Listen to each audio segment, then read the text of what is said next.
Welcome back to the bench. Okay, so today basically what we're going to be doing is annealing. This should be a relatively quick video, and a quick rundown of annealing is you put under heat the case neck and this area in here. And what annealing does is it softens the brass first, easier to resize, stuff like that. Doesn't have to work as hard. The brass doesn't have to work as hard, so you get a longer brass life. And secondly, what it does is it just eliminates and evens out any stresses in the brass composition. Got set up, and here we go. Okay, got it all set up here. The most official setup. This is all you need. Got the propane, water, a drill. You can get elaborate annealing machines that are worth thousands. But this is honestly kind of all you need, and is what I'm used to, and it works okay. So I can't spend thousands to anneal my brass. Anyway, so we're gonna heat them up. Gonna heat up the shoulder and neck area, dump it in the water, and what that does is it prevents the heat from continuing to travel all the way up here to the head, and then soften this area. This is exactly where you don't want heat. You want to keep that to about here and up. So, all right, I'm gonna turn on the torch, and we'll get it going.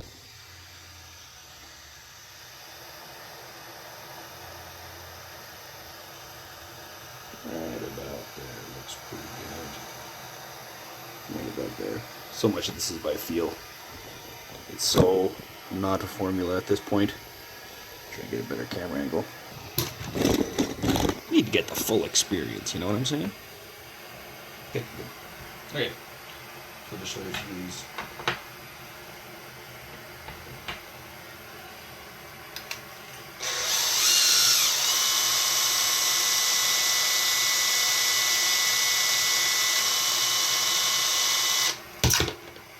That's it.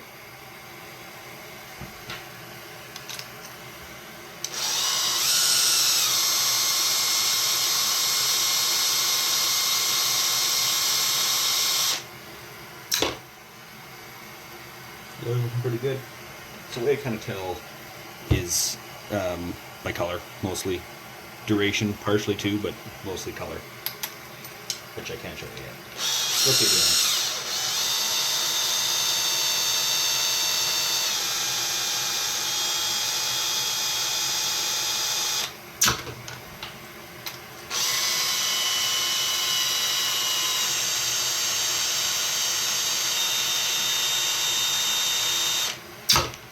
Annealing is a little bit tricky. You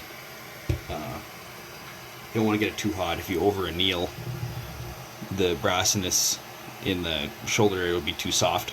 You go to resize, and it'll just crush the whole thing in. It won't be strong enough. So you don't want to over anneal, and under annealing obviously isn't productive. So it's a little bit of an art because it's so yeah. You can get what's called tempelac. It's like a paint that you put on here, and it changes color when it's hot enough, but I couldn't be bothered. This seems to be working just fine.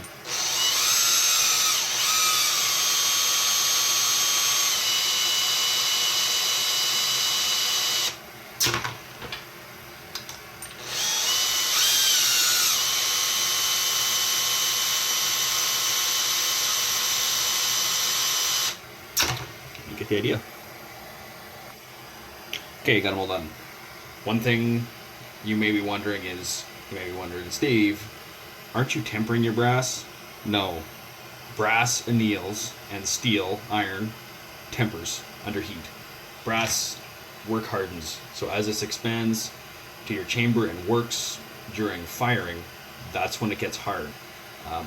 Brass gets harder and brittle when it works. So opposite effect.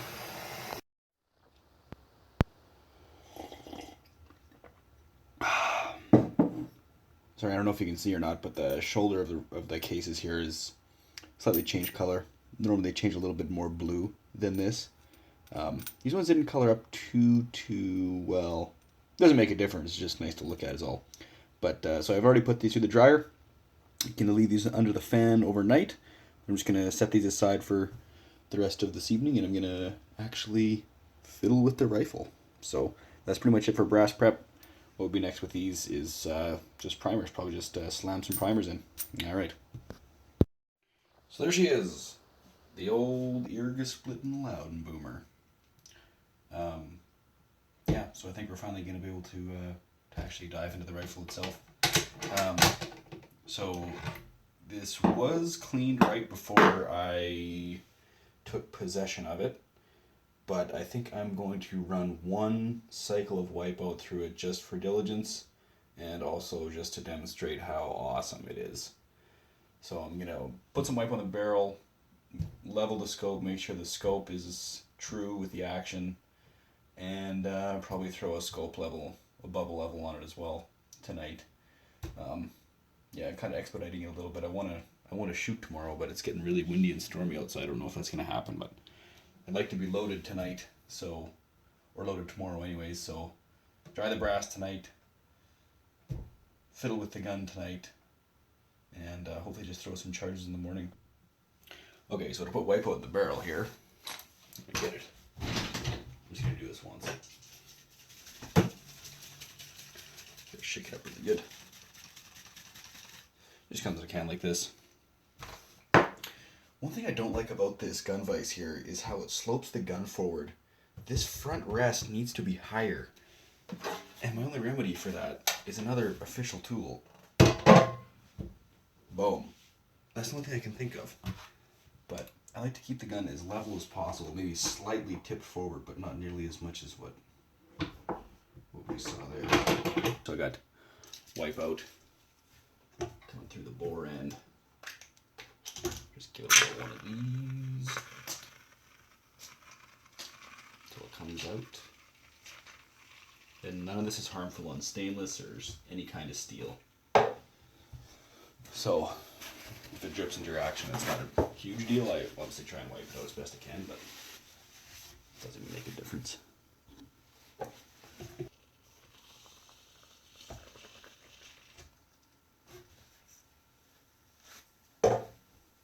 There it comes. Maybe a little too much that time. Sweet. So that'll just kind of sit there and do its thing.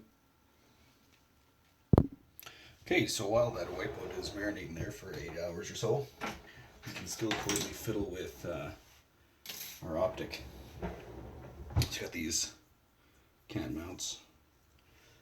And probably glaringly obvious as to why these are important. So I'm not going to go into it. And that's it's pretty good. It's okay.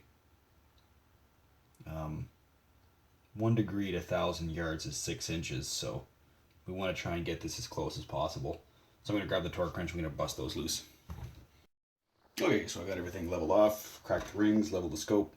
So we put one of these levels on the scope rails, put this on the top of your turret cap, level these two together, then install your bubble level. Can you see it? Yeah, you can.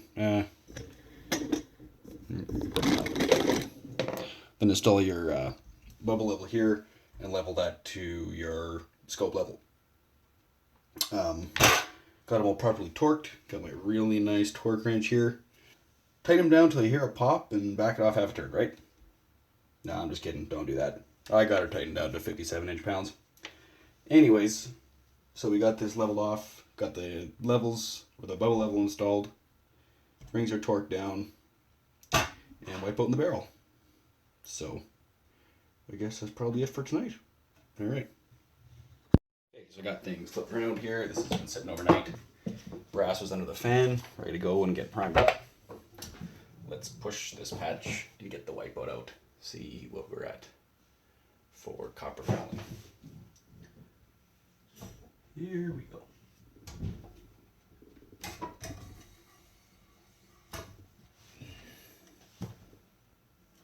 Well, there's certainly some. See a little bit of blue on that. So it could use a little bit more, but that's not too bad. I don't think that'll affect accuracy. And I'm hoping to shoot today. So I think we're going to push a couple more dry patches through and call it good. Okay, so I'm in a pretty big area. We're heading out to the range in about an hour. So for my charge loads, I've looked in the manual and it lists starting load is 62 grains, max load is 67.7. So we're going to be getting roughly around 300 feet per second or 3,000 feet per second with 168s and a hybrid 100. So I'm going to load a ladder test of 62 to 67 and a half in half grade increments. So that's 12 rounds total. Fire these off in succession. And what you're looking for is groups of 2 or 3 that are closer together than others. So with this, start at 1 at 62 grains, they should probably climb like this. But then you find a couple that are a little bit closer together. That's an accuracy node. Usually there's 2. There's a low node and a high node. That's that. So I'm going to load those up. Probably won't show you much of that. Primers using large rifle primers, BR2s. These are not Magnum primers, so we'll see how that goes. But I've used hybrid 100 and still using my 25-06, and they ignite just fine. So hopefully we don't need Magnum primers. I think these should do just fine. So I'm gonna prime a couple. I never touch those with my fingers. I've seen several times where these are handled with fingers, and they get a failure to ignite, and it happens surprisingly often. So from the moment they come out of the box, I never touch them. I always use tweezers. Just like that.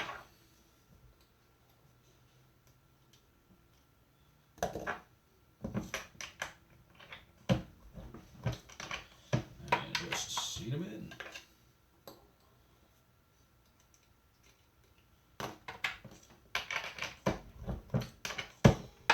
Just like that. Okay, so I got all the charges for the ladder thrown here. I wrote on each bullet kind of what the number is. So I got 1 there. Here's 4, so I can just look over here to my manual where I've written it down. And 4 is 63.5 grains. So these are all in order and numbered. As you can see, I've seated them quite long. So I'm going to be finding the seating depth a little bit different than I normally do. So I just put them in a little bit, and then I'll go back and quick throw them through at the correct depth. So time for seating depth. Okay, so finding seating depth. So what I'm going to do is I'm going to take the firing pin out and use the bolt. If I put the cartridge in, as soon as the bolt falls closed, without the bullet contacting the lands, that's where my cartridge base to ogive is. And then we'll go off that. We will have to reduce it to the length of the magazine. I remember that about this gun. Is the length to the lands is longer than the magazine, so we'll have to reduce it anyways, but this is good practice. To get the firing pin out, here's the bolt. Just give it a quick clockwise spin. There you go. There's your firing pin. Here's your bolt shroud. Firing pin spring. Your pin. And this is just straight through there. So when you put this in, it'll just fall closed. So if it doesn't fall closed, that means the bullet's contacting the rifling. So let's give this a go.